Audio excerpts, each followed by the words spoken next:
नमस्ते।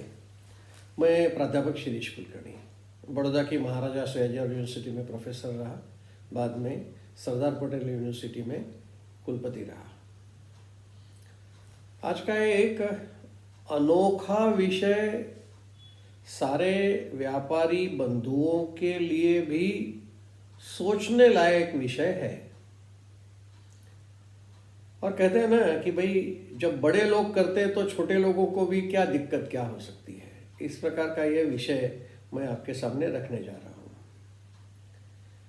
वैसे देखिए कि कोई भी व्यापारी व्यापार करता है तो मुनाफा ज़्यादा से ज़्यादा हो, मैक्सिमाइजेशन ऑफ प्रॉफिट, सिर्फ प्रॉफिट नहीं। सिर्फ प्रॉफिट यानी मैंने 100 रुपया साल के शुरू में डाला, उसमें मुझे 110 रुपया मिला, यानी 10 रुपये का मुनाफा हुआ, इतना काफ़ी। इस प्रकार का व्यापार नहीं होता है। मैक्सिमाइजेशन यानी ज़्यादा से ज़्यादा मुनाफा मुझे कैसे मिले, यह हर व्यापारी प्रयत्न करता है। उसमें कुछ गलत भी नहीं है। कानूनन से अगर हम मुनाफा कमा रहे हैं तो दिक्कत क्या है? किसी को कोई दिक्कत नहीं हो सकती, कानून को भी दिक्कत नहीं होगी। लेकिन एक तरीका है जो कानून के दृष्टि से, जिसे हम कहते हैं कि छूट जाए, ऐसे कुछ किस्से बड़े बड़े व्यापारी, बड़े बड़ी कंपनियां करती है। उसमें से एक ये तरीका है। जैसे मैं व्यापार कर रहा हूं लेकिन मुझे मेरा मुनाफा कम दिखाना है, क्योंकि मुझे इनकम टैक्स भरना है। तो इनकम टैक्स कम भरना पड़े, इसके लिए मैं मेरा मुनाफा कम दिखाऊं। वो कैसे किया जा सकता है? जैसे मैं कुछ परचेसेस कर रहा हूं, खरीद रहा हूं, कुछ रॉ मटेरियल खरीद रहा हूं, कुछ इनपुट्स खरीद रहा हूं, और ये सारे इनपुट्स की जो प्राइस है वो मैं ज्यादा दिखाऊंगा। ओवर इनवॉइसिंग, जिसे हम इंग्लिश में कहते हैं, ओवर इनवॉइसिंग। और लेकिन ये फिर नफा किसके पास जा रहा है? जिसके पास से मैं खरीद रहा हूं। तो वो भी मेरा अपना ही कोई होना चाहिए, या मैंने ही ऐसा कुछ शॉप खोल के रख दिया है कि जिसके पास से मैं खरीद रहा हूं ऐसा दिख रहा है, और मैं ही कहीं और से सस्ते में खरीद रहा हूं। वो मेरी कंपनी, जो मेरा दुकान है, उसके रिश्तेदार का दुकान है, वहां जाएगा, वहां से मैं खरीदूंगा ज्यादा कीमत से। तो यानी मेरी कॉस्ट जो है वो बढ़ गई। अगर कॉस्ट बढ़ गई है तो मुनाफा घटने वाला है। तो मुनाफा घटाने के लिए ही मैं प्रयत्न कर रहा हूं। तो यह मुनाफा घटे, इसका प्रयत्न कुछ गलत नहीं है। मैंने आपको सिर्फ एक परचेस की बात कही है, क्या वो सेल्स में भी हो सकता है? सेल्स में क्या कर सकता हूं मैं? मेरा ही रिश्तेदार, उसको मैं मेरा माल बेचूंगा कम कीमत में। यानी कि मेरी खरीद और मेरी बिक्री, इसमें से जो अंतर है वो बिल्कुल कम हो, छोटा सा हो, और जो मैं बेच रहा हूं वो ज्यादा कीमत से बेच रहा हूं, तो वह खरीदेगा तो उसको मुनाफा नहीं आएगा। इसलिए मैं उसको कम कीमत में बेचूंगा, कम से कम कीमत में मैं उसे बेचूंगा। मुनाफा बहुत कम हो, इस प्रकार से मैं उसे बेचूंगा। तो होगा क्या? मेरा मुनाफा कम हो गया और मैं इनकम टैक्स कम भरूंगा। ये सब होता है। तो इस प्रकार से मुनाफा कम करना, यह एक तरकीब है। इसे कहते हैं हम रिलेटेड पार्टी ट्रांजैक्शंस। यानी संबंधित व्यक्तियों के साथ हमारा व्यवहार होना। The transactions with related party is not ban. उसको कोई बंधन नहीं है कि नहीं करना चाहिए, ऐसा कुछ नहीं है। अगर हम कंपनीज एक्ट के अंदर देखते हैं तो वो कहते हैं कि भाई इसका डिस्क्लोजर करना है आपको, कि मैंने ये रिलेटेड पार्टी के साथ ट्रांजैक्शन किए हैं, परचेस के और सेल्स के। यानी कंपनीज एक्ट रोकता नहीं है। तो फिर रोकता कौन है? एक प्रकार से अगर देखा जाए तो इसे एक टर्मिनोलॉजी और है, जिसे कहते हैं ट्रांसफर प्राइसिंग। जो हम माल अपना एक जगह से दूसरी जगह पे भेज रहे हैं, तो उसका जो ट्रांसफर है वो प्राइसिंग हम क्या कर रहे हैं, और किसी और ने हमारे साथ क्या किया है, वो ट्रांसफर प्राइसिंग में आता है।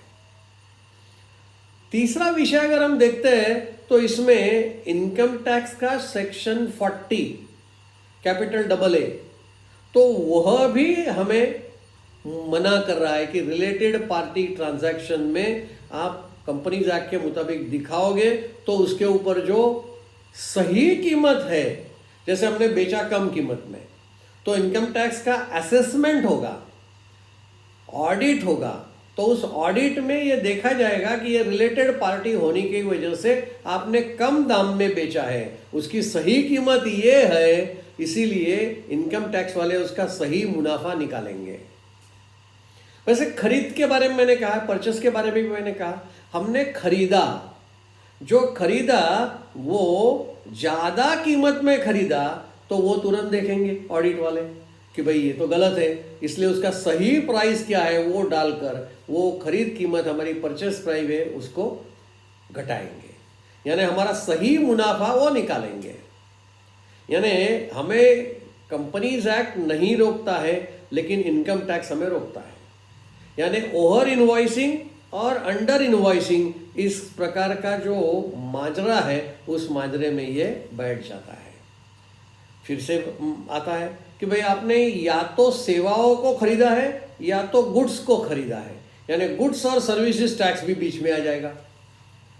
गुड्स एंड सर्विसेज टैक्स ये कहेगा कि भाई ये आप इनपुट टैक्स क्रेडिट गलत तरीके से सामने वाले को देने के लिए तैयार हो गए हो या तुमने गलत तरीके से लिया है, यानी आपने खरीदा है तो आपने इनपुट टैक्स क्रेडिट गलत लिया, या आप बेच रहे हो तो सामने वाले को इनपुट टैक्स क्रेडिट गलत मिलेगा। इस प्रकार से ये जीएसटी भी इसे रोकेगा, यानी जीएसटी भी इसको अलाउड नहीं करेंगे। ओवर इनवॉइस या under invoice is not allowed because of input tax credit. तो चलिए, मैं इतनी सारी लंबी बातें कर रहा हूं, इस लंबी बातों के पीछे क्या है, रहस्य क्या है? तो आज एक अखबार में हुंडई मोटर्स का किस्सा आया है। देखिए, अभी तक हम छोटे लोगों की बात कर रहे थे, लेकिन अब बड़े लोगों की बात करते हैं। तो हुंडई मोटर्स यह जो खरीद रही थी, परचेस कर रही थी, वो ज्यादा कीमत से खरीद रहे थे रॉ मटेरियल। तो ऑब्वियसली कहां से खरीदते होंगे?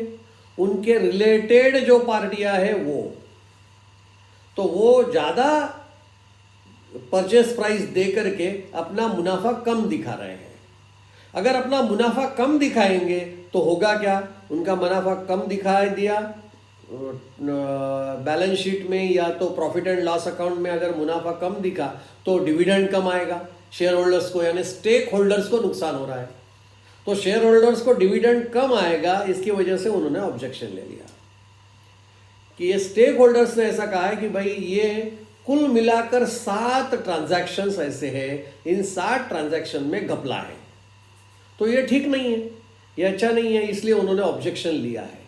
मालूम है कितने रुपए का घपला है? 32,000 करोड़ रुपए का घपला है, जिसमें 7 ट्रांजैक्शंस का रिलेटेड पार्टी ट्रांजैक्शन है, यानी संबंधियों के साथ इन्होंने व्यवहार किया है। आपको शायद आश्चर्य लगेगा, एक हुंडई मोटर्स तो है, हुंडई की कारें तो हम देखते हैं, हुंडई कार कितना सारा बेचती है भारत में। मुझे लगता है कि बहुत ज़्यादा, मारुति से बाद में तो हुंडई का ही आता है, टाटा मोटर्स है या अपना सुजुकी है, सुजुकी तो खैर सबसे ज़्यादा है, लेकिन हुंडई मोटर ज़्यादा चल रहा है।